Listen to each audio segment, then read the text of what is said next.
सांस की बीमारी, अस्थमा या फिर ब्रोंकाइटिस दोनों ही बेहद खतरनाक हैं। अस्थमा सांस से जुड़ी एक ऐसी समस्या है जिसमें सांस की नली में सूजन आ जाती है और वो सिकुड़ जाती है, जिस वजह से सांस लेने में मुश्किल होती है, बहुत खांसी आती है और सांस लेते समय घरघराहट की आवाज आती है और सांस भी फूलती है।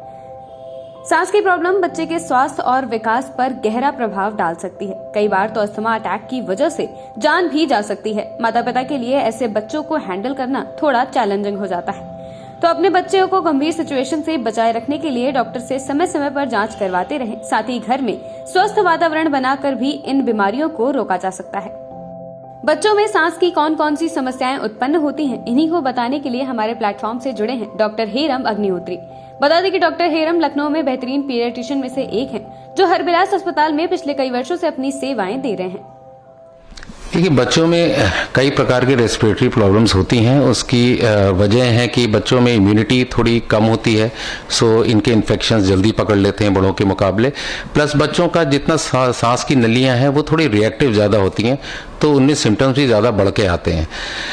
अगर बच्चों में सिम्टम्स की बात करें या मर्ज की बात करें, कौन कौन से रेस्पिरेटरी हैं, तो सबसे पहले कॉमन फ्लू, जिसको हम लोग बोलते हैं इन्फ्लुएंजा, ये बहुत तेज़ी से फैलता है क्योंकि एक वायरल इन्फेक्शन है, एक से दूसरे में बहुत आसानी से चला जाता है और एक रेस्पिरेटरी सिम्टम शुरू करता है जो हम लोग कहते हैं अपर रेस्पिरेटरी सिम्टम्स, नाक के सिम्टम्स, खांसी के।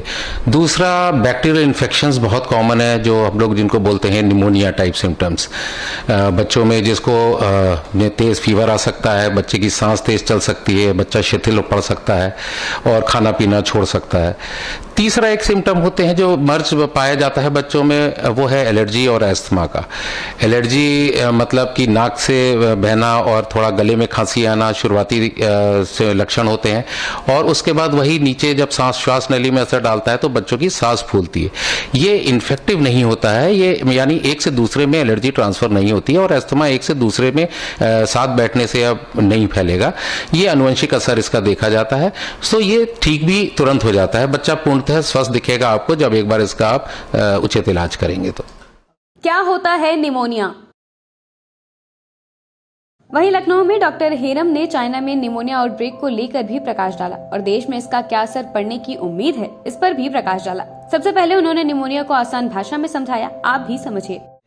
देखिए, निमोनिया एक संक्रमण से फैलने वाली बीमारी है, एक से दूसरे में फैलती है। चाइना की बात करेंगे तो चाइना में जो निमोनिया फैला ये एक एटिपिकल बैक्टीरिया से फैला, जिसको हम लोग माइकोप्लाज्मा कहते हैं। ये तेजी से असर करता है, बॉडी में जाता है। तो पहले लक्षण जो आपको किसी भी निमोनिया में मिलेंगे वो मैंने बताया ये बैक्टीरियल निमोनिया भी होता है, ये वायरल निमोनिया भी होते हैं। दो तरह के कीटाणु इसको निमोनिया का क्रॉस करते हैं बच्चों में। सो पहले लक्षण जो आपको दिखेगा वो आपको तेज फीवर मिलेगा, जिसमें बच्चे को कपकपी भी छूट सकती है और जिसको हम लोग चिल्स एंड राइगर्स बोलते हैं। बच्चे को बदन में दर्द शुरू होगा, खांसी आना शुरू हो जाएगी और ये धीरे धीरे बढ़ेगा। ये पहले दिन पे फीवर तो आ सकता है तेज, लेकिन बाकी लक्षण जरा 2-3 दिन के बाद शुरू होते हैं निमोनिया में, जैसे बैक्टीरियल निमोनिया हुआ। और वायरल निमोनिया में यही सारी चीजें आपको पहले दूसरे दिन में ही मिल जाएंगी, जिसमें एकदम से फीवर आएगा बच्चा का और सांस भी दूसरे दिन से ही बहुत तेज चलेगी। ये वायरल निमोनिया के लक्षण है। और बैक्टीरियल निमोनिया में यही लक्षण धीरे धीरे बढ़ते हैं, तीसरे चौथे दिन तक बढ़ते जाएंगे अगर उचित इलाज ना किया जाए। इसमें आगे चल के बलगम आना, खांसी के साथ बलगम आना, तो बच्चे में उल्टी के भी लक्षण देखने को मिलते हैं बलगम के साथ। प्लस उसमें सांस फूलती है तेज, तो हम लोग कहते हैं इसमें टेकिपनिया हो गया, यानी कि सांस का दर बच्चे का बढ़ जाएगा। और इसके बाद बच्चा, क्योंकि खाना पीना बच्चों पे तुरंत असर आता है, तो देखा गया कि बच्चे शिथिल हो जाएंगे और कई बार अगर उचित इलाज ना मिला तो भर्ती की जरूरत है और इनको जान का भी खतरा हो सकता है, इसलिए इसमें लापरवाही की कोई जगह नहीं होती। जब बच्चा सांस की तकलीफ से जूझे, डॉक्टर हेरम बताते हैं कि जब भी कोई बच्चा सांस संबंधित तकलीफ से गुजरता है तो उसका बिहेवियर काफी हद तक बदल जाता है। उन्होंने इस पर भी खुलकर कई बातें की हैं। देखिए, एक तो चीज है कि बच्चा किसी भी तरह का हो, ऑटिस्टिक हो, नॉर्मल बिहेवियर वाला बच्चा हो, कोई इनफैक्ट हम देखते हैं कि सेरेब्रल पॉल्सी के जो बच्चे होते हैं जो बिल्कुल भी अपनी बात नहीं बता सकते, ऑटिस्टिक तो फिर भी कुछ बता लेता है अपने बारे में। हर बच्चा जो नॉर्मल बिहेवियर है उससे एकदम उसका बिहेवियर बदल जाता है।